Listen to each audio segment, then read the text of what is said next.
नमस्कार।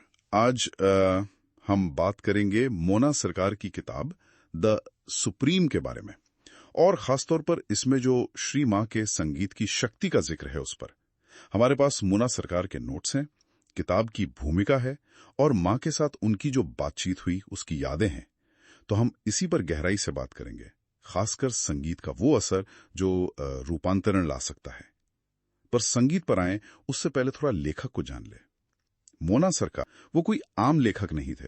श्री अरविंदो और मां के बहुत समर्पित शिष्य थे। 7 दशकों से भी ज्यादा सोचिए, पौंडीचेरी के श्री अरबिंदो आश्रम में रहे वो। हाँ, और वो आश्रम के शारीरिक शिक्षा विभाग के प्रमुख कप्तान भी थे। अच्छा जी, और उन्होंने माँ की शिक्षाओं पर कई किताबें भी लिखी। तो उनका जो अनुभव है वो बहुत ही गहरा है। और ये किताब द सुप्रीम, ये भी अपने आप में खास है। ये मां के साथ उनकी बातचीत का एक तरह से संकलन है। मूल रूप से तो फ्रेंच में हुई थी ये बातें 60 के दशक के अंत में।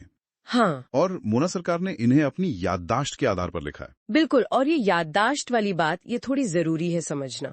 मोना सरकार ने खुद भी माना है कि भाई अनुवाद करने में या बाद में लिखने में कुछ त्रुटियां हो सकती हैं, भूल चूक संभव है। हाँ, समय बीत जाता है काफी। बिल्कुल, लेकिन फिर भी जैसा वो खुद कहते हैं, ये माँ की उपस्थिति, उनकी जो आभा थी, उनकी शक्ति, उसकी झलक जरूर देती हैं। ये किताब सिर्फ शब्द नहीं है, ये ध्वनि और चेतना का जो गहरा रिश्ता है उस पर एक अनोखा दस्तावेज है। ध्वनि को साधना के रूप में देखना। हाँ, माँ के साथ जो बातचीत हुई, जो अनुभव हुए, उस पर आधारित। सही कहा। और इसी किताब का एक हिस्सा है जो सचमुच ध्यान खींचता है, माँ के संगीत की शक्ति। खासतौर पर जैसे माँ ने बताया कि उनका संगीत कैसे उनके शरीर के रूपांतरण की प्रक्रिया में मददगार हुआ। हाँ, ये वो समय था जब माँ अपने शरीर को दिव्य चेतना के लिए तैयार कर रही थी। और शरीर की जो पुरानी आदतें हैं, प्रकृति, वो विरोध कर रही थी इस बदलाव का। बिल्कुल, ये असाधारण बात है। माँ ने उस तीव्र शारीरिक पीड़ा का जिक्र किया है जो उन्हें झेलनी पड़ी। ऐसा लगता था जैसे शरीर की कोशिकाएं वो विद्रोह कर रही हों।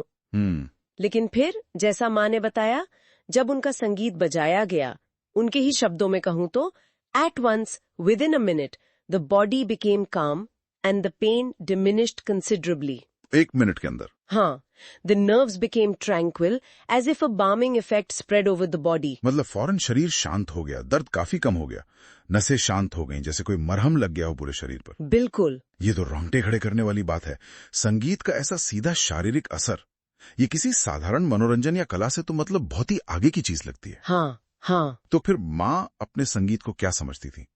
वो क्या था उनके लिए? निश्चित रूप से ये साधारण संगीत नहीं था। माँ के अनुसार ये सिर्फ कानों को अच्छी लगने वाली धुनें नहीं थीं।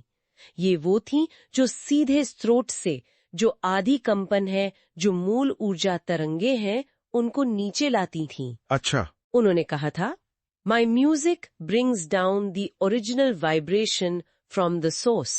It engulfs you and lifts you up to the unknown regions. अनजाने लोगों तक। हाँ, ये संगीत परम मौन से पैदा होता है।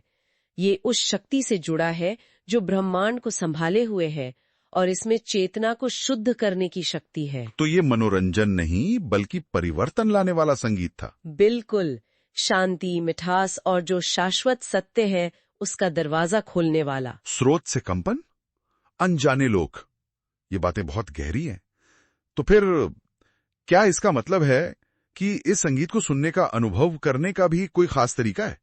कोई भी बस ऐसे ही सुन ले या कुछ तैयारी चाहिए? हाँ, माँ ने इस पर काफी जोर दिया है। सुनने वाले की तैयारी बहुत जरूरी है।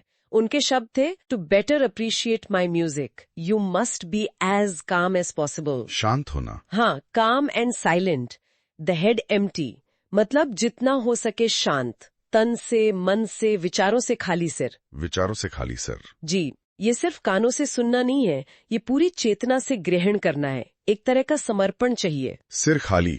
आज की जो भागदौड़ वाली जिंदगी है उसमें ये सुनने में तो आसान लगता है, पर करना शायद। हाँ, मुश्किल तो है। ये अपने आप में एक साधना है। माँ कहती थी कि उनका संगीत ऊपर ऊपर से नहीं बल्कि गहरी संवेदनाओं के रास्ते अंदर उतरता है।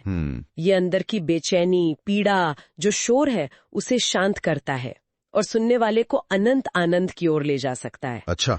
ये अज्ञान की जो संकरी गलियां हैं उनसे निकालकर चेतना को दिव्यता से जोड़ने का एक शक्तिशाली माध्यम बन सकता है। तो ये संगीत एक तरह से चेतना पर मरहम जैसा हुआ। हाँ, बिल्कुल मरहम भी, और जो उसे शुद्ध करे और उच्चतर अवस्थाओं के लिए तैयार करे, वो भी। ये सिर्फ सुनना नहीं, ध्वनि के जरिए रूपांतरण का अनुभव है। तो कुल मिलाकर मोना सरकार के इन दस्तावेजों से जो तस्वीर सामने आ रही है वो ये है कि श्री माँ का संगीत सिर्फ धुनें नहीं थी। नहीं, बिल्कुल नहीं। बल्कि एक गहरी आध्यात्मिक शक्ति थी, रूपांतरण का एक सक्रिय जरिया। हाँ, एक माध्यम। और द सुप्रीम हमें माँ के इन अनुभवों और उनके संगीत की इस अद्भुत क्षमता की एक कह सकते हैं दुर्लभ झलक देती है। सही कहा। और ये हमें सोचने पर भी मजबूर करता है ना कि अगर संगीत में इतनी शक्ति हो सकती है तो ध्वनि हमारे अपने जीवन पर, हमारी चेतना पर कैसा असर डाल सकती है। हाँ, सोचने वाली बात है। खास तौर पर तब जब हम उसे सिर्फ मनोरंजन ना समझें, जब हम उसे पूरी शांति से, खुलेपन से और ग्रहण करने की भावना से सुने या अनुभव करें। क्या संगीत सच में हमें हमारी जो सीमाएं हैं उनके पार ले जा सकता है? धन्यवाद। जय श्री अरबिंदो, जय श्री